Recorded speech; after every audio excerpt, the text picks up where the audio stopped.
नमस्कार दोस्तों, welcome back to my YouTube channel Rekha classes. आप सभी का स्वागत है। तो दोस्तों, जैसे कि आप लोगों ने मेरे चैनल पर देखा होगा कि जो भी आपके क्वेश्चंस जो है वो एचपीटीजीटी के जो मेडिकल एग्जाम में क्वेश्चंस पूछे गए थे, उसमें कैसे कैसे क्वेश्चंस आपके जो है वो रीजनिंग के, इंग्लिश हिंदी के, एचपीजीके के, इंडिया जीके के, है ना, और करंट अफेयर्स के जो क्वेश्चंस पूछे गए थे कि किस किस तरीके के क्वेश्चंस पूछे गए थे। तो उसी के लिए मैंने आप लोगों के सामने जो है वो सारे के सारे क्वेश्चंस जो है वो 3 सेट में ऑलरेडी आप लोगों के पास 3 शिफ्ट हम जो है ऑलरेडी देख चुके हैं। 15 की जो 15 दिसंबर को एग्जाम हुआ था उसकी सेकेंड और थर्ड शिफ्ट हम ऑलरेडी डिस्कस कर चुके थे। तो उसकी फर्स्ट शिफ्ट हमारे पास बच गई थी, इसीलिए आज जो है हम 15 दिसंबर की जो फर्स्ट शिफ्ट है उसमें कैसे कैसे क्वेश्चंस जो है वो पूछे गए थे। तो यहाँ पे आज की क्लास में हम 63 क्वेश्चंस जो है वो डिस्कस करने वाले हैं। ठीक है, तो चलिए बिना टाइम वेस्ट किए करेंगे हम आज की क्लास को स्टार्ट। जैसे कि आपके सामने यहाँ पर पहला क्वेश्चन आप लोगों को यहाँ पर दिख रहा होगा। तो एक चीज मैं आप लोगों को क्लास को शुरू करने से पहले आप लोगों को बता दूं, जैसे कि एक स्टूडेंट ने जो है एक जो है वो मुझसे क्वेश्चन किया था कि जैसे देखिए आप अभी जो है अपना आईडी पासवर्ड डाल रहे हो आप स्टार्टिंग में, है ना। तो जिस टाइम पे आप अपना आईडी पासवर्ड डाल रहे हो, जो उस टाइम पे अभी ओपन हो रहा है आपका एग्जाम, तो वहां पे आपको लैंग्वेज चूज करने के लिए आती है और वहां पे आपने मान लीजिए कि आप हिंदी मीडियम में चूज करना चाहते हो, मैक्सिमम चीजें आपने हिंदी में पढ़ी हुई है, तो आप वहां पे हिंदी कर दीजिएगा। क्योंकि अगर आप वहां पर इंग्लिश कर दोगे तो उसकी वजह से जो है वो गड़बड़ हो सकती है। ठीक है, तो अगर आप वहां पर जो है वो हिंदी करोगे तो सारे के सारे क्वेश्चंस जब भी आपको खुलेंगे तो सबसे पहले वो हिंदी में खुलेंगे। फिर वहां पे जो है वो राइट साइड पे एक कॉलम होगा जहां पे आप फिर से उसकी लैंग्वेज अगर आप इंग्लिश में देखना चाहते हो तो हर क्वेश्चन में वो चीज आपको देखने को मिलेगी। लेकिन सबसे पहले आपके पास क्वेश्चन किस लैंग्वेज में रहना चाहिए वो आपको सबसे पहले जब आप अभी अपना आईडी पासवर्ड डाल रहे होंगे उस टाइम पे आप लोगों को देखने को मिलेगा। ओके, तो चलिए स्टार्ट करते हैं हम आज की क्लास को। फिर भी अगर किसी को नहीं लगेगा पता, आप कमेंट सेक्शन पे बता दीजिएगा, मैं आप लोगों को फिर से क्लियर कर दूंगी। जैसे कि हमारे पास यहाँ पर सबसे पहला क्वेश्चन है और यहाँ पे पूछा गया है, under British colonial policy in Himachal hill states which administrative arrangement was most widely followed for the princely state like Mandi, Bilaspur and Chamba। यानी कि हिमाचल प्रदेश के जो पहाड़ी राज्यों में ब्रिटिश औपनिवेशिक नीति के तहत जो मंडी है, बिलासपुर है, चंबा है, ये रियासतों के लिए सबसे व्यापक रूप से कौन सी प्रशासनिक व्यवस्था अपनाई गई थी। तो 4 ऑप्शन है आपके पास, पूछी गई थी। Direct annexation as British director districts, कि ब्रिटिश जिलों के रूप में प्रत्यक्ष विलय कर दिया उन्होंने। Indirect rule under British paramountcy through sanads and treaties, यानी कि जो सनद पे दिए जाते थे ना, सनद दी जाती थी, तो सनदों और संधियों के माध्यम से ब्रिटिश सर्वोच्चता के अधीन अप्रत्यक्ष शासन था। ठीक है, उनको सनद प्रदान कर दी जाती थी और मतलब संधियों के माध्यम से सारी चीजें हो रही थी। तो यही हमारे पास यहाँ पर करेक्ट आंसर हो जाएगा। ठीक है, ऑप्शन बी जो है हमारा करेक्ट आंसर बन जाएगा यहाँ पे। ठीक है, यही बनेगा, ऑप्शन बी हमारा करेक्ट आंसर हो जाएगा। Direct rule under British paramountcy through sanads and treaties. ठीक है, नेक्स्ट क्वेश्चन की तरफ चलेंगे। हिंदी का क्वेश्चन था, निम्नलिखित में से अशुद्ध वर्तनी वाले वाक्य का चयन करें। जैसे कि आपने अलग अलग क्लासेस में देखा होगा, सभी ने आप लोगों को यूट्यूब पे भी बताया होगा कि क्वेश्चन जो है वो ऐसे नहीं पूछा गया था कि जैसे टैट में पूछे जाते थे ना कि 30 क्वेश्चन हिंदी 30 इंग्लिश, कि इस तरीके से इकट्ठे आपको क्वेश्चन देखने को मिले। एक जीके का है तो दूसरा हिंदी का होगा, तीसरा इंग्लिश का होगा, इस तरीके से क्वेश्चन जो है वो पूछे गए थे। तो देखो यहाँ पे जो देखो हिंदी वाले क्वेश्चन है मैंने खुद से जो है वो हाथ से टाइप किए हुए हैं, है ना। तो इसमें जो है वो आपको हो सकता है कि सारी की सारी ऑप्शन सही लगे, लेकिन अगर आपका यही डायरेक्ट क्वेश्चन अगर पेपर में आ जाता है तो मैं आपको वो बता दूंगी यहाँ पे कि कौन से में एरर आपको जो है वो दी हुई थी। ठीक है, तो यहाँ पर आपसे अशुद्ध वर्तनी वाले वाक्य का चयन करने के लिए बोला था, तो यहाँ पे मैक्सिमम जो है वो सारी की सारी स्पेलिंग सही है। लेकिन मैं यहाँ पे आपको बता रही हूँ क्योंकि मैं गलत नहीं लिख सकती थी, है ना। जब मैं गलत लिखती तो वो ऑटोमेटिकली करेक्ट हो जाता है ना। तो यहाँ पे ये हमारा अशुद्ध वर्तनी के अकॉर्डिंग बनेगा। बाकी अगर आप देखोगे तो आपको लगेगा कि ये फर्स्ट वाला गलत है क्योंकि यहाँ पे मैं लिखा हुआ है ना, रखने में होता है जबकि। तो मैं आपको बता रही हूँ कि ये ऑप्शन इस वजह से ठीक है क्योंकि ये डायरेक्ट जैसा क्वेश्चन पेपर में पूछा था वैसा मैंने आप लोगों को यहाँ पे बता दिया। हिंदी के क्वेश्चन में है ये, बाकी जगह पे आपको नहीं मिलेगा, क्योंकि आपको पता है मैक्सिमम स्टूडेंट ने देखा भी होगा कि नहीं तो वो गड़बड़ आती है। अगर किसी ने ऑफिशियल आंसर कीज भी देखी होंगी जिन्होंने एग्जाम दिया था, तो आपको वहां पे इसी तरीके से जो है वो दिख रही थी। Next question, which of the following departments under the government of India launched Dhruva policy for digital address infrastructure in June 2025? कि भारत सरकार के किस विभाग ने जून 2025 में डिजिटल एड्रेस इंफ्रास्ट्रक्चर के लिए ध्रुवा नीति की शुरुआत की थी? तो वो कौन सा विभाग था? तो इसका करेक्ट आंसर होगा डिपार्टमेंट ऑफ पोस्ट जो है, यानी कि डाक विभाग ने जो है वो ध्रुवा नीति जून 2025 में डिजिटल एड्रेस इंफ्रास्ट्रक्चर के लिए शुरू की है। नेक्स्ट क्वेश्चन, अब यहाँ पे इंग्लिश का क्वेश्चन था और यहाँ पे आपसे पूछा था कि आपको करेक्ट स्पेलिंग बतानी है, तो एक्नॉलेज की स्पेलिंग जो है यहाँ पे पूछी गई थी, है ना। तो ये आपके पास यहाँ पर वर्ड था एक्नॉलेज्ड, तो यहाँ पर करेक्ट स्पेलिंग होगी ऑप्शन ए, ये जो है वो एक्नॉलेज्ड की करेक्ट स्पेलिंग होती है। नेक्स्ट क्वेश्चन है, which of the following does not share a border with the Indian state of Sikkim, यानी कि सिक्किम के साथ में कौन अपनी सीमा जो है वो साझा नहीं करता? तो करेक्ट आंसर हो जाएगा गाइज यहाँ पे बांग्लादेश जो है वो सिक्किम के साथ में सीमा साझा नहीं करता है।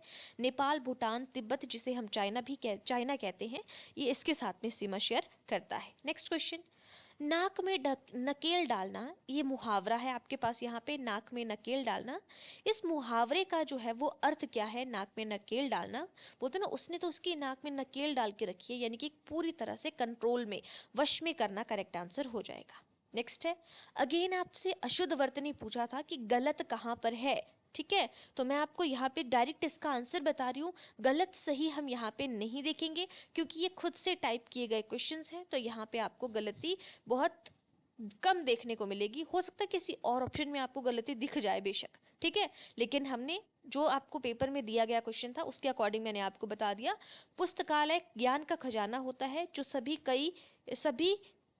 के लिए खुला है, इस तरीके से हमारे पास यहाँ पे बनना था, ठीक है। Next question, which of the following places is located at about 2708 meters and is noted for the commanding a view of the snow line and apple orchards? निम्नलिखित में से कौन सा स्थान लगभग 2708 मीटर की ऊंचाई पर स्थित है? कौन है जो कि 2708 मीटर की ऊंचाई पर है और हिमरेखा और सेब के बागों के मनोरम दृश्य के लिए प्रसिद्ध है, जहां पर ये चीजें होती हैं? तो इसका करेक्ट आंसर हो जाएगा हमारा नारकंडा। आपको पता है कि शिमला जिले में पड़ता है और ये जो है वो बर्फ के लिए और सेब के बागों के मनोरम दृश्य के लिए बहुत ही ज़्यादा मनोरम है, दृश्य है, और 2708 मीटर जो है इसकी ऊंचाई है, ठीक है। नेक्स्ट क्वेश्चन, यहाँ पे अब हमारा इकोनॉमिक्स का क्वेश्चन था, what is the main objective of fiscal policy जो होती है, जिसे हम राजकोषीय नीति कहते हैं, in the context of employment, यानी कि रोजगार के संबंध में राजकोषीय नीति का मुख्य उद्देश्य क्या था? तो यहाँ पे फिस्कल पॉलिसी के कॉन्टेक्स्ट में आपसे पूछा था मेन ऑब्जेक्टिव, फिस्कल पॉलिसी का मेन ऑब्जेक्टिव क्या है एम्प्लॉयमेंट के कॉन्टेक्स्ट में? तो करेक्ट आंसर हो जाएगा टू अचीव फुल एम्प्लॉयमेंट, यानी कि पूर्ण रोजगार प्राप्त करना जो है वो फिस्कल पॉलिसी का जो है वो मेन उद्देश्य था। Next question, after a disaster the immediate priority action is to, यानी कि जब आपदा आती है तो उसके तुरंत हमें जो है क्या कार्रवाई करनी चाहिए? तो हमें जो है वो क्या करना चाहिए, इंजरी को चेक करना चाहिए और फर्स्ट एड देना चाहिए। जब जो है किसी को चोट लग जाए, किसी को उपचार की ज़रूरत हो, तो ये करना चाहिए। Next question, which of the following is an example of consumer goods industry जो है, यानी कि उपभोक्ता वस्तु उद्योग, इसका जो है वो एग्जाम्पल आपने बताना है। कंज्यूमर गुड इंडस्ट्री का एग्जाम्पल कौन सा है? तो करेक्ट आंसर हो जाएगा, देखो कंज्यूमर गुड्स, हम चीज़ों के बारे में, वस्तु के बारे में बात कर रहे हैं, तो ऑप्शन बी करेक्ट आंसर होगा। टेक्सटाइल इंडस्ट्री प्रोड्यूसिंग गारमेंट्स जो है यहाँ पे कंज्यूमर गुड्स इंडस्ट्री का एग्जाम्पल होगा। नेक्स्ट क्वेश्चन है question number 12, which country's withdrawal of overseas capital after 1929 significantly worsened European recovery? 1929 के बाद किस देश द्वारा विदेशी पूंजी को वापसी ने यूरोपीय अर्थव्यवस्था की रिकवरी को काफ़ी हद तक खराब कर दिया है? तो यहाँ पे करेक्ट आंसर हो जाएगा जो यूनाइटेड स्टेट है, इसने जो है इसकी अर्थव्यवस्था की रिकवरी को काफ़ी हद तक खराब कर दिया है। ठीक है, 1929 के बाद जो बोला गया है कि यूनाइटेड स्टेट ने विदेशी पूंजी की वापसी ने जो है यूरोपीय अर्थव्यवस्था की रिकवरी को काफी खराब कर दिया है। तो ऑप्शन सी करेक्ट आंसर हो जाएगा। Next question number 13, a petrified would fossil discovered in Rajmahal hills in Pukhar district in, या पाकुर डिस्ट्रिक्ट आप बोल सकते हो या पकुर डिस्ट्रिक्ट भी बोल सकते हो। तो Pakur district in February 2025, wear is it, यानी कि जो फरवरी 2025 में पाकुर जिले के राजमहल पहाड़ियों में खोजा गया एक जीवाश्म, लकड़ी का जीवाश्म जो है, यह कहाँ स्थित है। तो राजमहल की पहाड़ियों से संबंधित है यहाँ पे। तो इसका करेक्ट आंसर हो जाएगा Jharkhand, option C correct answer होगा। नेक्स्ट है, अब रीजनिंग का क्वेश्चन यहाँ पे पूछा था कि अगर आप एक विशिष्ट कोड में a प्लस बी का अर्थ है a और b का पुत्र है, इस तरीके से आपको ये बोला गया है। ठीक है, तो यहाँ पर a प्लस बी का अर्थ है a, b का पुत्र है, a माइनस बी का अर्थ है a b की बहन है, और a मल्टीप्लाई b का अर्थ है a b की पत्नी है, और a जो यहाँ पे परसेंट बी का अर्थ है कि ए बी का पिता है। उपरोक्त के आधार पर यदि Amitabh plus Piyush is equal to Harshit multiply Jay percentage Hrithik हो तो अमिताभ और ऋतिक का क्या संबंध है। थोड़ा सा दिमाग लगा के, थोड़ा सा टाइम लगा के जो है आपको इस क्वेश्चन को सॉल्व करना पड़ेगा। आप करिएगा, अगर आपसे नहीं होगा तो आप कमेंट सेक्शन पे मुझे बताइएगा, तो मैं इसके लिए सेपरेट आप लोगों को क्लास पे जो है इस चीज़ को सॉल्व करा दूंगी। आंसर मैं आप लोगों को बता देती हूँ, ऑप्शन डी, यानी कि ये जो है वो माता की बहन का पुत्र हुआ, मदर्स सिस्टर्स सन यहाँ पर करेक्ट आंसर हो जाएगा। नेक्स्ट क्वेश्चन है, which mental ability usually improves as children grow supporting learning and everyday functioning, यानी कि बच्चों के बड़े होने के साथ साथ कौन सी मानसिक क्षमता में आमतौर पर सुधार होता है। जैसे जैसे बड़े होते हैं वैसे वैसे उनकी मेंटल एबिलिटी में भी सुधार होता है, जो सीखने और दैनिक कार्यों में सहायक होती है। तो वो कौन सी चीज़ है जिसमें जो है वो हेल्प होगी, तो वो उसकी जो मेमोरी है उसमें बढ़ोतरी होती है, और वो चीज़ों को याद रखने में और उनका उपयोग करने में मदद करती है। तो ऑप्शन सी यहाँ पर करेक्ट आंसर हो जाएगा आपके पास क्वेश्चन नंबर 15 का।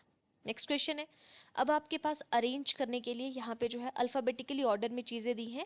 अंग्रेजी वर्णमाला के क्रम के आधार पर निम्नलिखित 4 अक्षर समूह युग्मों में से 3 किसी न किसी रूप से समान है और इस प्रकार एक समूह बनाते हैं, और कौन सा अक्षर समूह युग्म उससे संबंधित नहीं है। और अगेन आपको नोट यहाँ पर दिया है कि भिन्न युग्म का चयन व्यंजन स्वरों की संख्या या अक्षर समूह में उनकी स्थिति के आधार पर नहीं किया गया है। तो आपको उसके अलावा यहाँ पे कुछ जो है वो थिंकिंग लगानी है कि किस तरीके से किया गया है। तो यहाँ पर भी आपका ऑप्शन डी करेक्ट आंसर हो जाएगा। ठीक है, ये आपका जो है वो डिफरेंट है, बाकी सारे आपके सिमिलर हैं, ये यहाँ पे बोला गया है।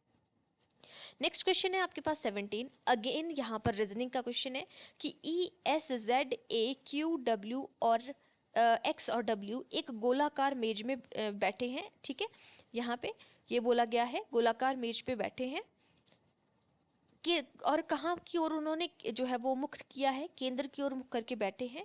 Z के बाईं ओर से गिनने पर Q और Z के बीच ठीक 2 व्यक्ति बैठे हैं। W और A E के निकटतम पड़ोसी हैं। S के दाईं ओर से गिनने पर A और S के बीच ठीक एक व्यक्ति बैठा है। तो W के दाईं ओर से गिनने पर S और W के बीच में कितने व्यक्ति बैठे हैं। तो आपको अगेन यहाँ पे जो है वो दिमाग लगाना पड़ेगा, इसको सॉल्व करना पड़ेगा। तो आपने मुझे विद क्वेश्चंस जो है वो बता देना है, अगर किसी को सॉल्व करने में प्रॉब्लम आ रही होगी तो मैं आप लोगों को करवा दूंगी। ठीक है, तो यहाँ पर देखिए ऑप्शन डी करेक्ट आंसर होगा, यहाँ पे 2 व्यक्ति इनके बीच में बैठे हैं।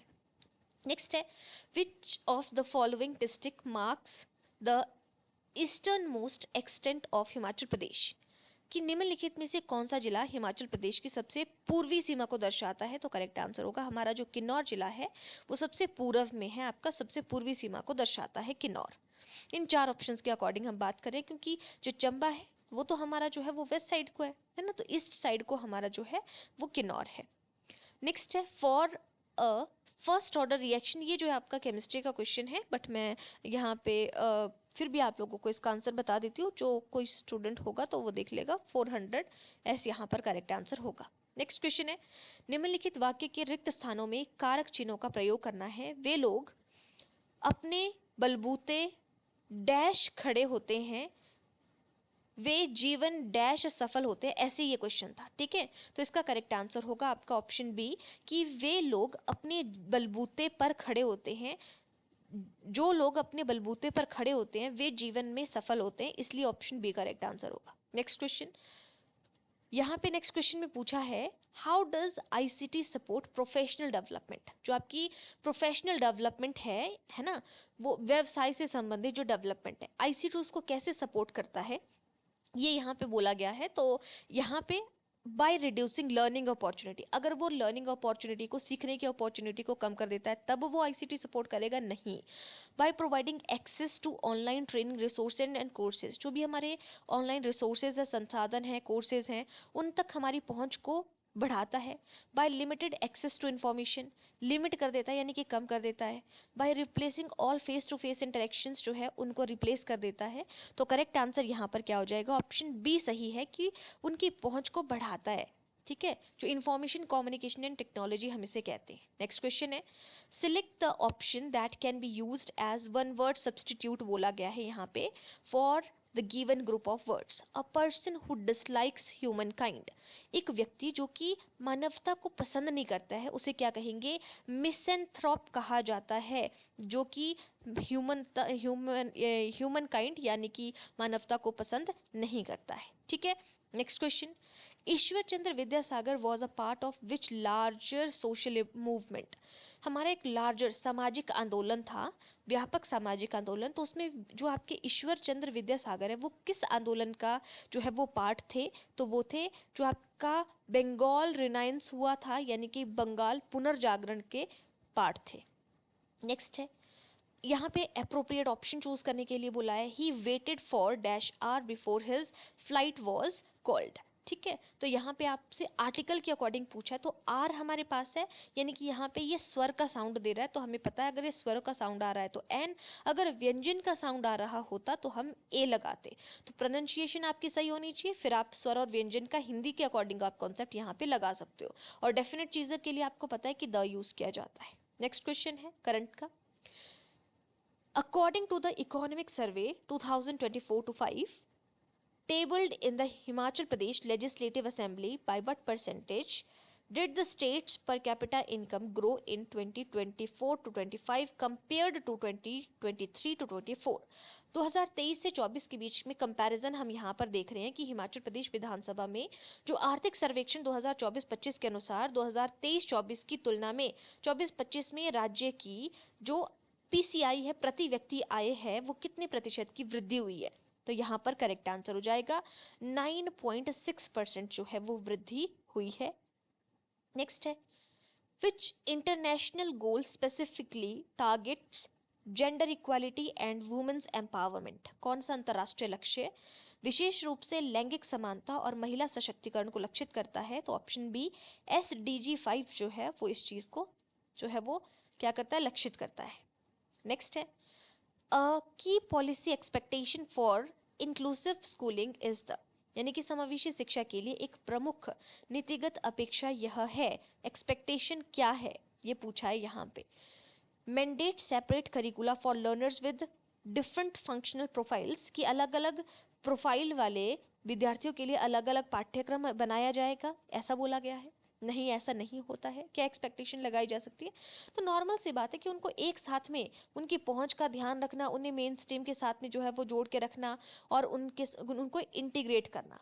तो मुख्य धारा की शैक्षिक संरचनाओं में अभिगम्यता सुविधाओं को एकत्रित किया जाए, ये आपका करेक्ट आंसर हो जाएगा। नेक्स्ट है, डूबती नैया पार लगाना। तो डूबती नैया पार लगाने का मतलब क्या है यहाँ पर, कि हम जब किसी की संकट में कोई है उसकी हम मदद करें तो उसे हम कहेंगे डूबती नैया पार लगाना।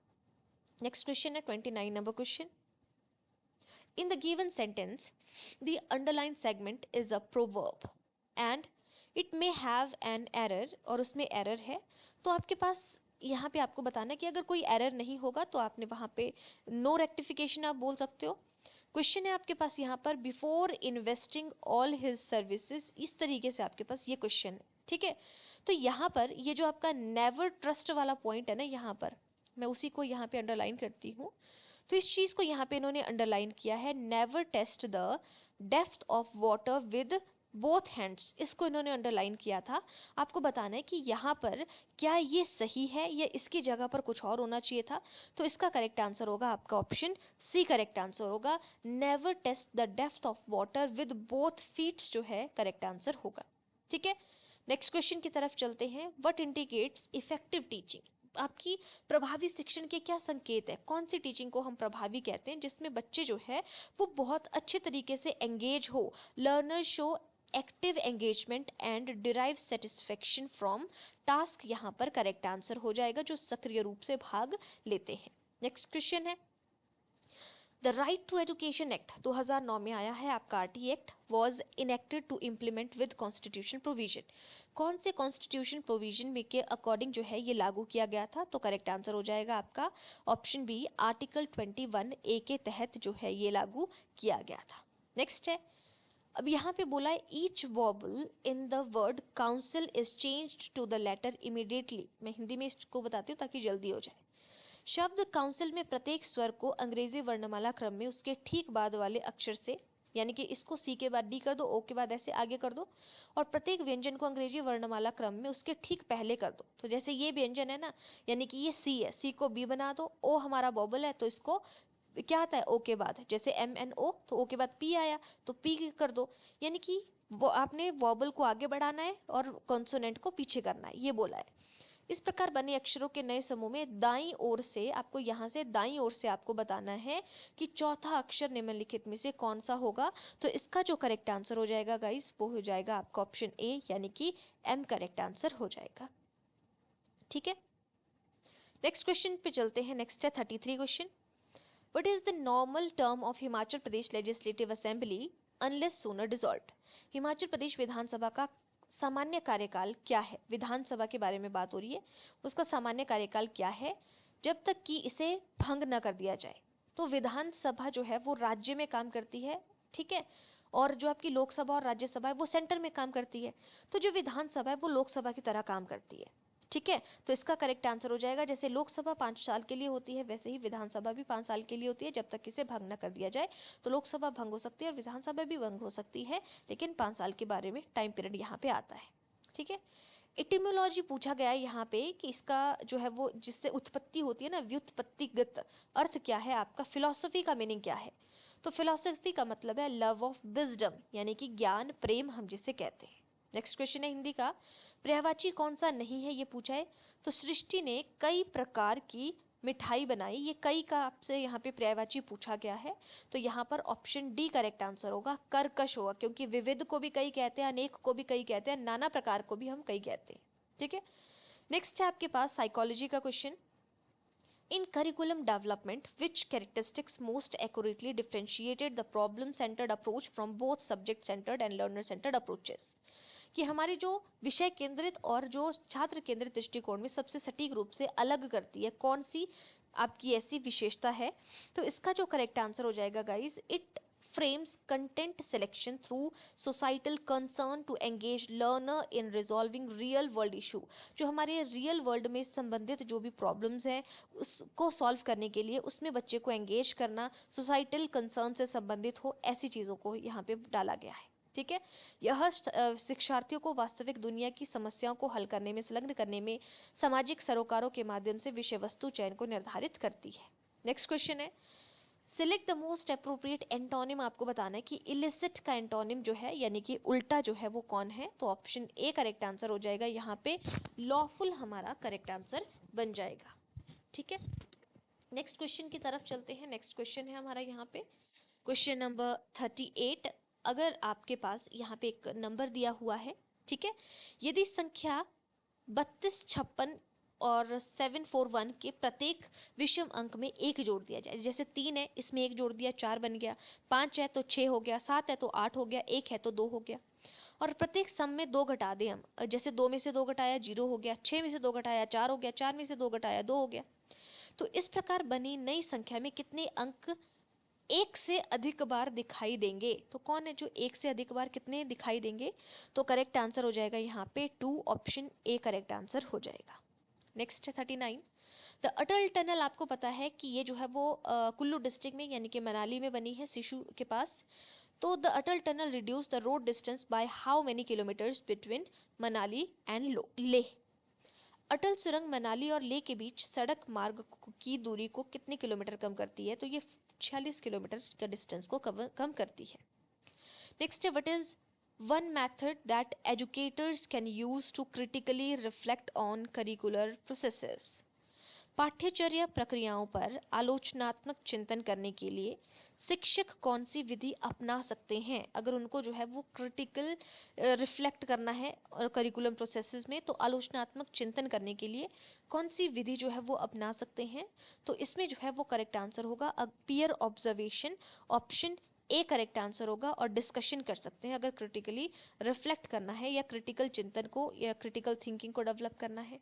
नेक्स्ट है, What is an essential requirement for understanding the learner in a classroom? कक्षा में शिक्षार्थियों को समझने के लिए कौन सी अनिवार्य शर्त है कि समझा जा सकता है? तो यहाँ पर करेक्ट आंसर क्या हो जाएगा हमारा 41 का ऑप्शन ए करेक्ट आंसर होगा। Recognising diverse learner characteristics and participation pattern, कि विद्यार्थियों की जो भी अलग अलग विशेषताएं हैं और सहभागिता के तरीकों को अपनाया जाए, तभी जो है वो हम लर्नर्स की को अंडरस्टैंड कर सकते हैं। Next question. In Himachal Pradesh district administration, who is described as the executive head of the district responsible for developmental work, panchayats, local bodies and overall civil administration? कि जो भी हिमाचल प्रदेश जिला प्रशासन में विकास कार्यों, पंचायतों, स्थानीय निकायों और समग्र नागरिक प्रशासन के लिए जिम्मेदार जिले के कार्यकारी प्रमुख के रूप में किसे वर्णित किया जाता है? तो डिप्यूटी कमिश्नर को, यानी कि डीसी होता है हर डिस्ट्रिक्ट में। ठीक है, इस चीज के लिए ऑप्शन बी करेक्ट आंसर हो जाएगा। नेक्स्ट है question number 43। On which date was national civil service day celebrated in 2025 in New Delhi and was addressed by the prime minister of India? कि 2025 में नई दिल्ली में राष्ट्रीय सिविल सेवा दिवस किस तिथि को मनाया गया था और भारत के प्रधानमंत्री ने किस तिथि को संबोधित किया था? तो करेक्ट आंसर हो जाएगा यहाँ पे ऑप्शन जो है वो डी ऑप्शन करेक्ट आंसर हो जाएगा। 21 अप्रैल को जो है इस जो आपका सिविल सेवा दिवस, राष्ट्रीय सिविल सेवा दिवस जो है वो मनाया गया नई दिल्ली में। What is the first stage in the counselling process? आपने गाइडेंस एंड काउंसलिंग के बारे में भी सुना होगा। तो जो हमारी काउंसलिंग है, जिसे हम परामर्श कहते हैं, कि जो है वो किसी भी पॉइंट पे अगर किसी को प्रॉब्लम है हम उसको काउंसिल करते हैं, है ना। तो काउंसलिंग का फर्स्ट स्टेज यहाँ पर पूछा गई थी, तो करेक्ट आंसर हो जाएगा। हम क्या करते हैं? संबंध स्थापित करते हैं, एस्टेब्लिश करते हैं सबसे पहले स्टूडेंट के साथ में, किसी भी प्रॉब्लम वाले जिसको प्रॉब्लम है, प्रॉब्लमेटिक पर्सन के साथ में हम रिलेशनशिप जो है वो एस्टेब्लिश करते हैं। तो ऑप्शन डी करेक्ट आंसर होगा। Next question, what form of modern money offers the highest liquidity? यानी कि जो आधुनिक मुद्रा है उसका कौन सा रूप सबसे अधिक तरलता प्रदान करता है? तो यहाँ पर करेक्ट आंसर हो जाएगा आपके पास ऑप्शन बी, डिमांड डिपॉजिट जो होता है, मांग जमा जो है वो सबसे अधिक तरलता प्रदान करता है, हाईएस्ट लिक्विडिटी प्रोवाइड करता है।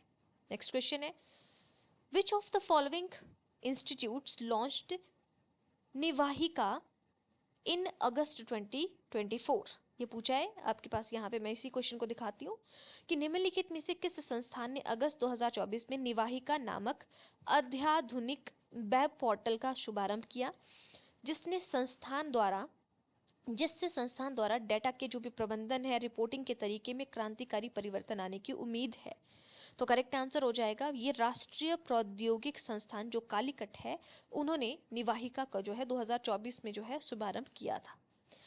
In developing practical study skills, अगर आपको व्यावहारिक अध्ययन कौशल जो है वो विकसित करने हैं, द प्रैक्टिस ऑफ रिट्राइबल और self testing primarily helps to, जानकारी को पुनः प्राप्त करने या स्व परीक्षण का अभ्यास मुख्य रूप से निम्न में सहायक होता है। तो वो किस चीज़ में सहायक होगा? वो लॉन्ग टर्म रिटेंशन में और एक्टिव इंफॉर्मेशन रिकॉल में जो है वो सहायक होता है। तो यहाँ पर ऑप्शन बी करेक्ट आंसर हो जाएगा। नेक्स्ट क्वेश्चन है, मन खट्टा होना का मतलब क्या है? किसी से नफरत होना, कि मेरा तुमसे मन खट्टा हो गया, ऐसे हम बात करते हैं जब। What is a critical consideration for teachers when selecting language learning material? भाषा शिक्षण सामग्री का चयन करते समय शिक्षकों के लिए सबसे महत्वपूर्ण विचारणीय बिंदु क्या है? जब वो जो है वो क्रिटिकल कंसिडरेशन करते हैं किसी चीज़ की, भाषा शिक्षण सामग्री का जब वो चयन करते हैं, तो सबसे मेन क्या है यहाँ पर, सिलेक्टिंग लैंग्वेज लर्निंग मटेरियल क्या है यहाँ, ये पूछा गया है। तो ऑप्शन सी करेक्ट आंसर हो जाएगा हमारे पास। Alignment with learners need cultural context and active participation, ये सारे पॉजिटिव वर्ड्स है। जहाँ पे आपको ये दिखे, अगर आपसे सही पॉइंट में पूछा है कि कौन सा होना चाहिए, तो इनको कर दीजिए, बिल्कुल ठीक हो जाएगा। Next question, which statement best captures the social and cultural perspective on learning, कौन सा कथन है जो अधिगम पर सामाजिक और सांस्कृतिक परिप्रेक्ष्य को सर्वोत्तम रूप से व्यक्त करता है। ठीक है, सामाजिक और सांस्कृतिक के तौर पे पूछा गया है कि कौन सबसे अच्छा जो है वो इन चीज़ों को मानता है। तो करेक्ट आंसर हो जाएगा, learning emerges through participation in cultural practices and social interactions. ठीक है, तो ऑप्शन डी करेक्ट आंसर होगा कि अधिगम सांस्कृतिक प्रथाओं और सामाजिक अंतःक्रिया में भागीदारी के माध्यम से विकसित होता है। नेक्स्ट है, select the most appropriate option to fill in the blank. My boss dash makes poor assumptions, जो मेरा बॉस है वो बहुत अजम्पशंस जो है वो बहुत खराब अजम्पशंस जो है वो बनाता है, ये यहाँ पे बोला गया है। तो यहाँ पे लगातार जो है वो खराब ही करता है जो भी कर रहा है, ऐसे हम बात कर रहे हैं।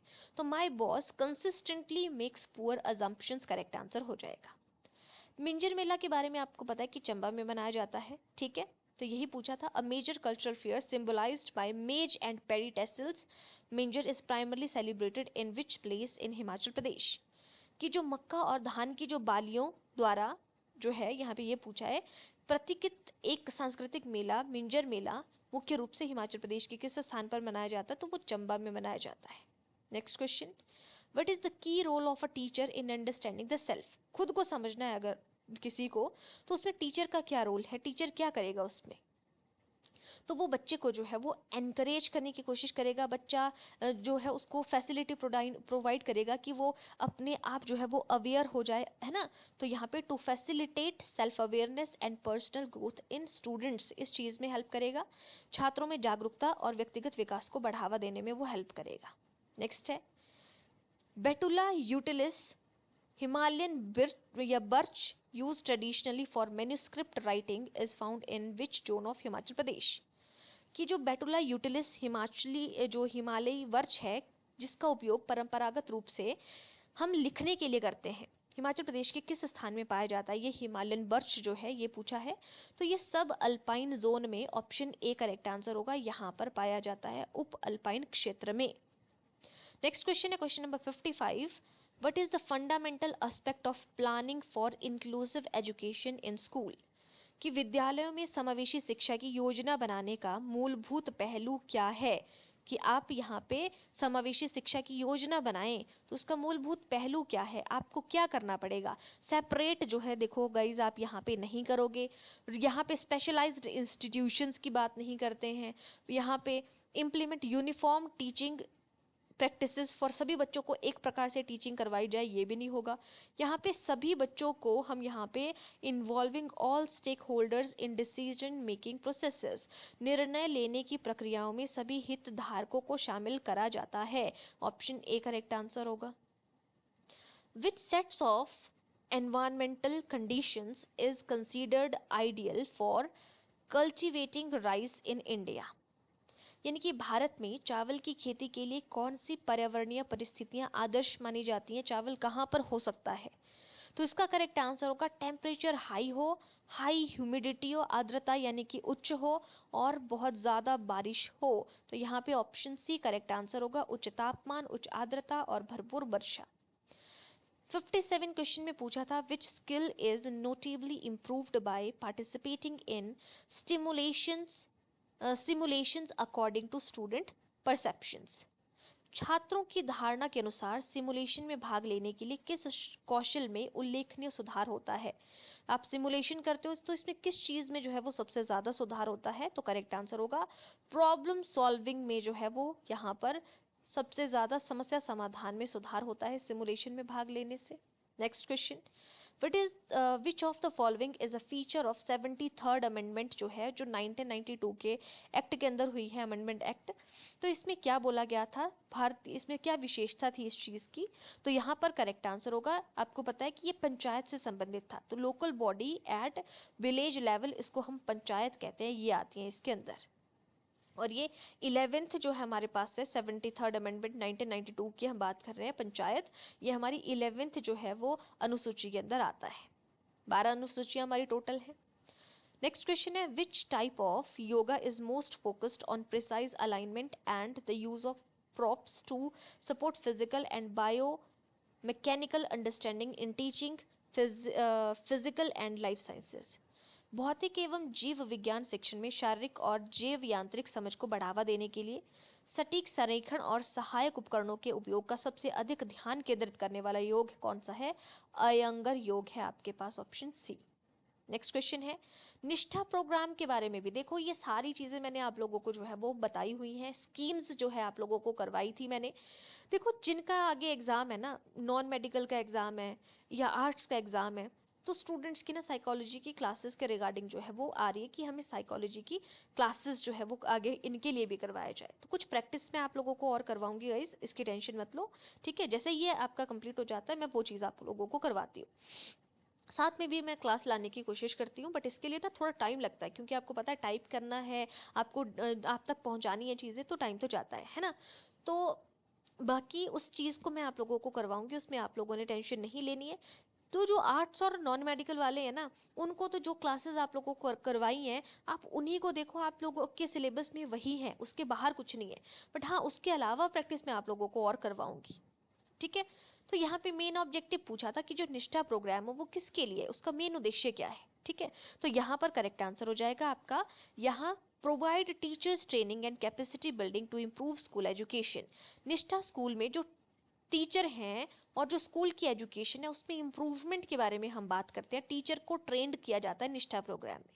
तो यहाँ पे ऑप्शन सी करेक्ट आंसर होगा, यहाँ की स्कूली शिक्षा में सुधार के लिए शिक्षक प्रशिक्षण और क्षमता निर्माण प्रदान करना।